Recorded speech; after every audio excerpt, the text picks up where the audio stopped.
Hello there and welcome back to Two Wise Guys. My name is Patrick Sanchez. And I'm John Franquist. Welcome back. Today's discussion is going to be on dating, the evolution of dating. We're going to just discuss it and make our observation.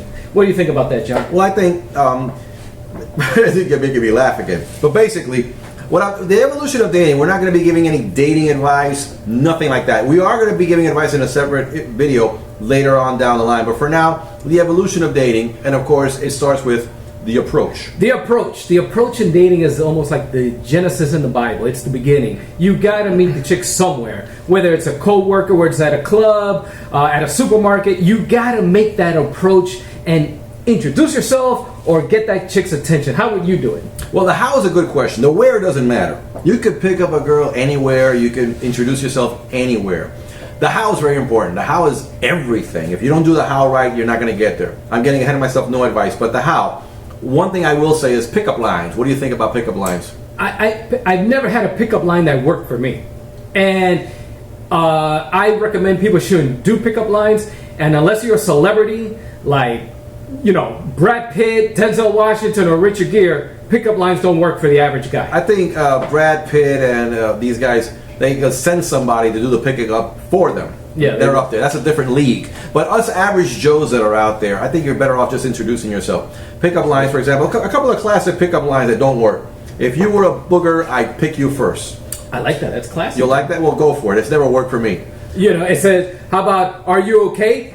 Because you must have hit hard when you fell from heaven. That was kind of lame the way you delivered that one. That's another reason it didn't work. Or something else like, my love for you is like diarrhea. I just can't hold it in. Have these worked for you? No, they have not worked. Here's another classic that doesn't work is how do you like your eggs? Fried, scrambled, or fertilized? Are you single?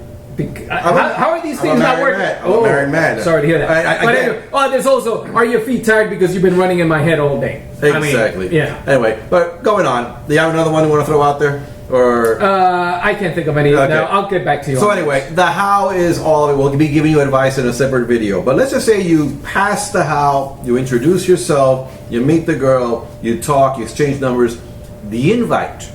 You do the invite and she says yes. You're in. You're in. So here comes date number one. The first date, the big one. The big one. That's where you make or break the deal on that first date. If that first date doesn't go good, forget about it. Nothing's going to happen after There's that. No second. That first date is like an interview at a job. That's a Super Bowl. You got to make your first impression at the get-go in order for things to progress from there. And knowing that, when you get to the preparations for that first date, what happens?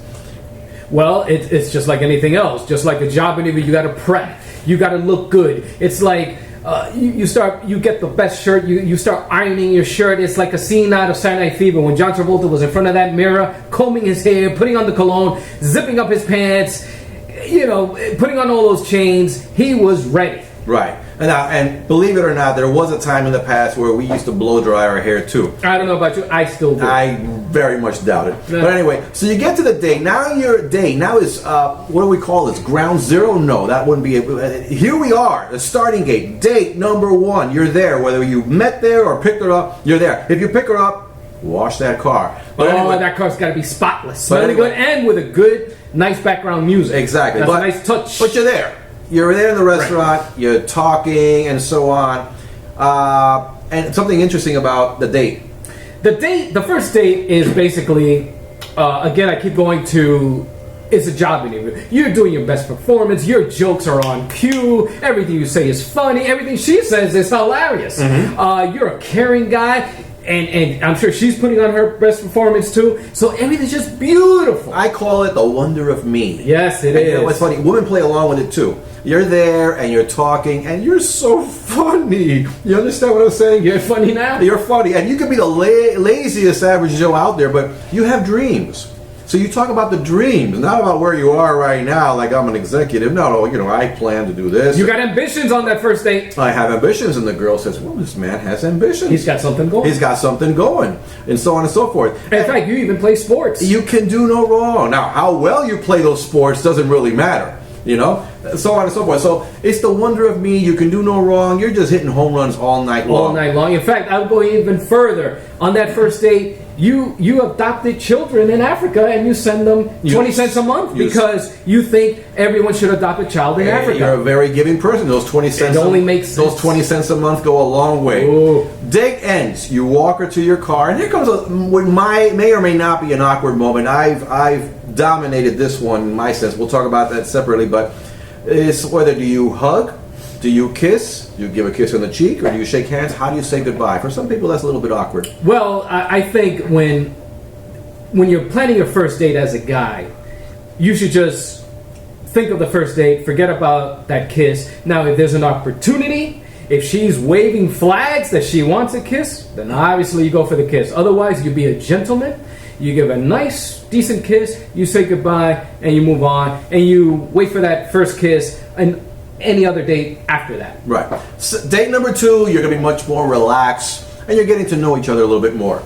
Now, proceeding with all of this, once you pass the dating stage, eventually, and everybody has a different opinion about this, but eventually there's going to be a first time. Right. And before we get to that first time, John, basically, we're talking about once that first date goes well, obviously, then you got second dates, third dates, several outings, but now it comes the big one. The first time, people. And first time, you're back to square one. Now comes a little bit of awkwardness. There's some planning that needs to get involved. Yeah. We're gonna give advice. Remember later on, but anyway, yes. Yeah, you got to prep for that. You got to. How are you going to do this? You got to take a shower like it's the last shower of your life. And do you notice that shower before the first time is different from all the other showers? It's like going through a car wash. You're scrubbing on crevices you didn't know existed in your body. Exactly. You're going through cavities you didn't know you had. You're finding things. You're not only flossing your teeth, you're flossing your neck and your nose because you just want to make sure everything is pitch perfect on that first time. You brush your teeth, you brush your tongue, you brush your inner cheeks. You floss between your toes. You're people. brushing your inner cheekbones is what you're going at.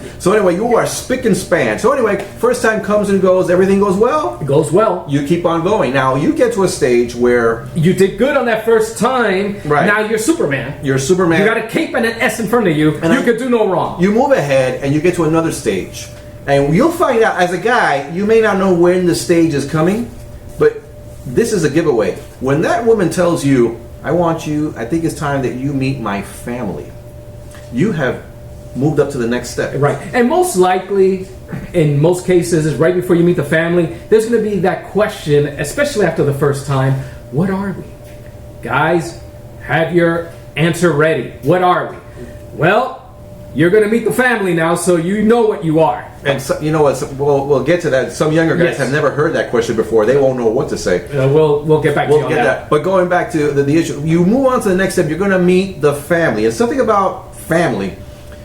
When you meet people in general, there's people that you like, there's people that you don't like, and you have an opinion. I like that person. I don't like that person. That person didn't rub me the right way. But when you meet the woman's family, it's like you're so tolerant.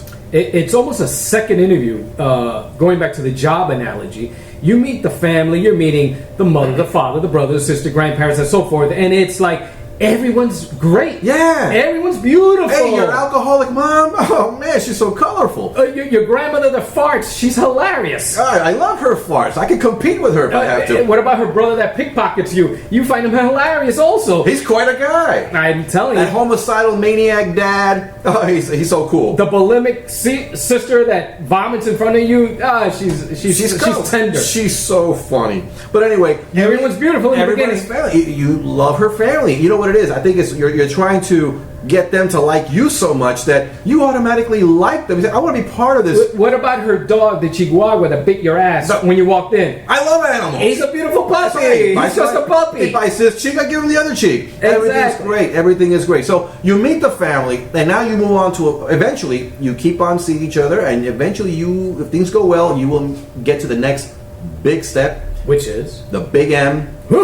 Is that? Let me see if I can pronounce this. Forgive me if I don't. Marriage? Oh! Whoa! Marriage! It's gotta happen. It's gonna happen sooner or later. And by the way, real quickly, when you get to the marriage stage, you've already seen some of her defects.